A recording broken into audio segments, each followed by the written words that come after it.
Hi, this is Linda J. Hahn, and I am the virtual faculty coordinator for Road at Home.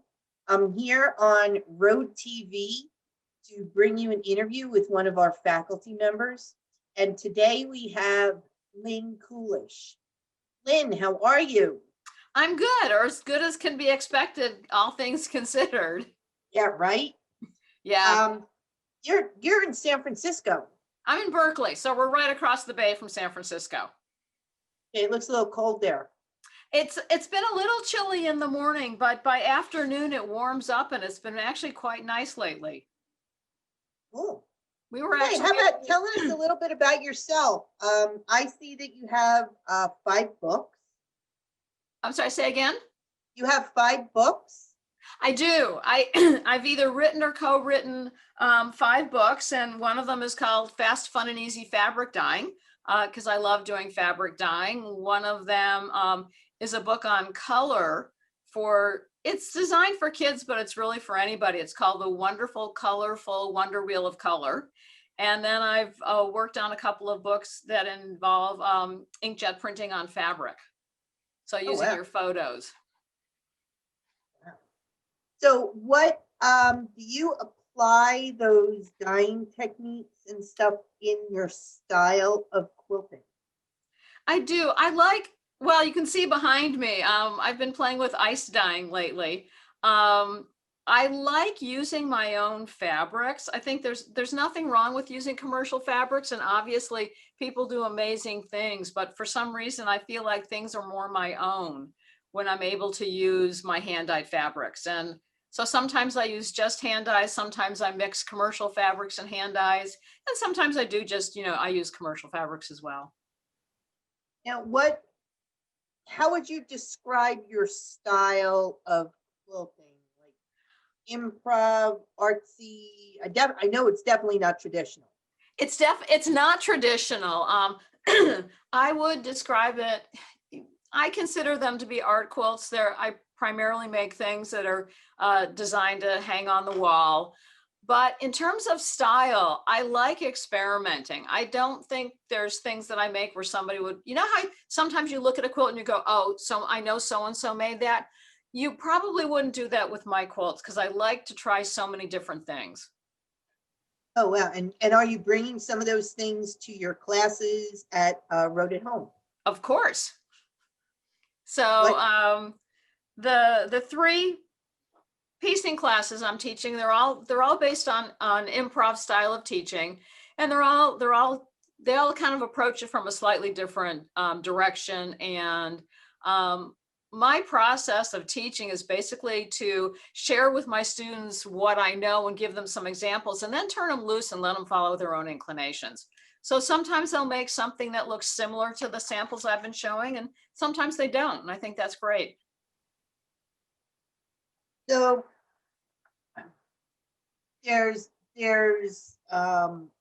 definitely the ability to incorporate a student's style and colors and merge them with yours. Is that correct? Perhaps, or sometimes they'll just, I've had people in my classes who don't like bright colors, so they work with, neutrals or more subdued tones, and they still do work that turns out beautifully. So it's pretty easy to incorporate your own preferences and styles into what I'm teaching. So what are the names of your classes? The classes are called Make a Color Pop Quilt. The second class is called Intentional Improv. And the third class is called Make a Pickup Sticks Quilt. And they all kind of revolve around my feeling that even when you're working improvisationally, you have to have some kind of intention. And that if you just start sewing things together, or at least when I started doing improv and just started sewing things together, I didn't like what I was coming up with. Things just looked very chaotic. And so my feeling is that even if you're working improvisationally, it's good to have a framework. And the way that I often phrase it is, I need to know one of 2 things when I'm working. I either need to know about where I want to end up and I need to figure out how to get there, or I need to know how I want to work and I'll be surprised when I find out what the end point is. So it gives me a framework, and generally I will set up guidelines for myself. And it might be in terms of colors, it might be in terms of shapes, it might be in terms of how I'm going to work. And those may change along the way, but I find that if I have those guidelines, it gives me enough of a structure where I can, improvise and play and change my mind, but I'm not all over the map. Is there a skill level to any of your classes? I would say it's probably not a good fit for a beginner unless they have some sewing skills, but I'd say kind of advanced to beginner and up. Now, what would you say that you would want, or what's the biggest thing that you want your students to take from your class? Actually, there are a number of things. One is that you need to try things, that you shouldn't be afraid of failing. I'm going to put that in quotes. And that the only way to really learn, at least in my perspective, is you try stuff out. And I think it's really unreasonable to expect that you're going to succeed every single time. So I want people to feel free to try things, to experiment. I want people to learn to trust their own instincts and to try and not worry about what somebody else thinks. And it's like, if they like what they're doing, go for it. That's the right way to go. Excellent.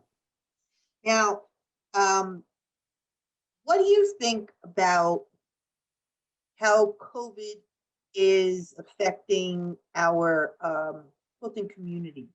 And do you think the Zoom classes are really good?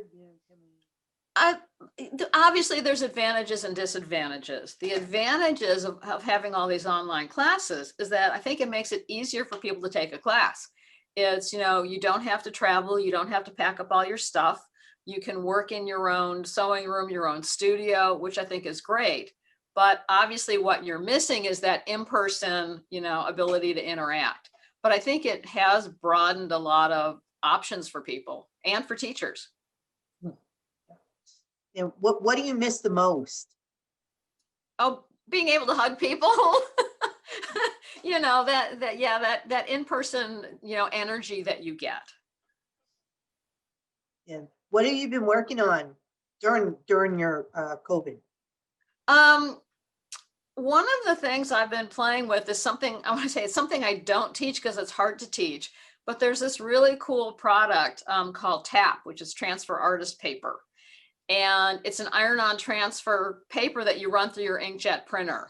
And I love taking photographs. I take a ton of photographs, now that we have our cameras in our phones, we have them all the time. And so it's been a great way to experiment with using my photographs in an artistic way, other than just, printing them out as they are. So I've been having a lot of fun with that. Excellent. Do you have any pets or any housemates? I have a husband and we have a cat, which is about the level of responsibility we can handle for another living creature. Yeah. So, and I think the cat really doesn't care whether we're home or not. So it really is no different for her. Is there anything that you would like your students to know about you? I don't know.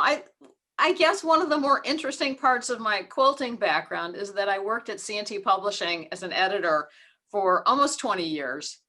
And what I think the advantage that has given me is that over those 20 years, I've probably worked on over about 200 books. And so I've worked with just an incredible range of people. I've worked on all sorts of books from, traditional applique and piecing to art quilting to kind of you name it. So and to edit a book, you really have to understand the techniques and the process that the author is talking about. So it's just been a great opportunity to work with so many amazing, quilters, fiber artists, and to be able to learn so many different things. I bet you that's fun. It was. I mean, after 19 and a half years, I was ready to, retire from editing and be able to focus full time on teaching. But it was an incredible experience, and it was just a great place to work. And you do non-COVID. You do travel around and visit guilds and yeah, so I was teaching at guilds. I would teach at shows like, I have taught at Road to California down in Ontario. I've been teaching for a number of years in Houston at Quilt Festival and up in Sisters, Oregon for Quilters Affair. So, and some other, Paducah. I was supposed to go to Vermont this year, but that got scratched. A few other places. So yeah, I like having the flexibility of traveling some, but not the crazy schedule that some teachers have of, being in 4 different places in the same month. So I'm very fortunate that way. Awesome. All right, your class numbers are make a color pop quilt is W132.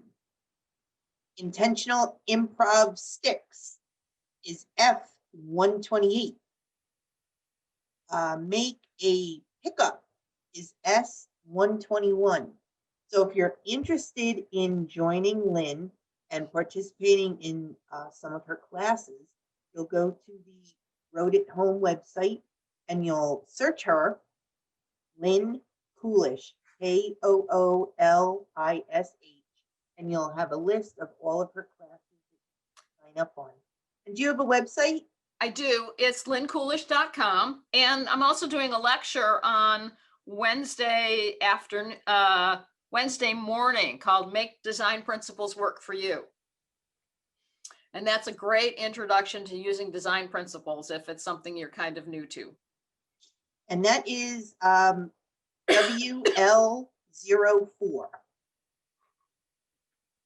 The Wednesday lecture 04. Make design principles work for you. So are you excited? I am. I'm really looking forward to this. I'm actually in the process of December.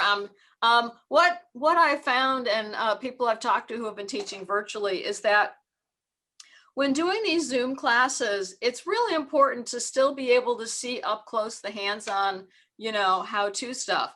And that's been working really well to shoot some videos. So rather than, trying to, deal with multiple cameras and switching cameras, I've been shooting videos for the how-to parts. And so that's what I'm in the process of doing for December, is getting everything ready for classes in January. All right, Lynn, thank you so much for coming on to Road TV. I hope you and your family had a safe Thanksgiving and you will have a safe holiday, whatever you celebrate in December. Thank you, you too, and to everybody at Road and everybody watching this. I hope everybody has a really nice holiday season. Okay, thank you, Lynn. Thank you.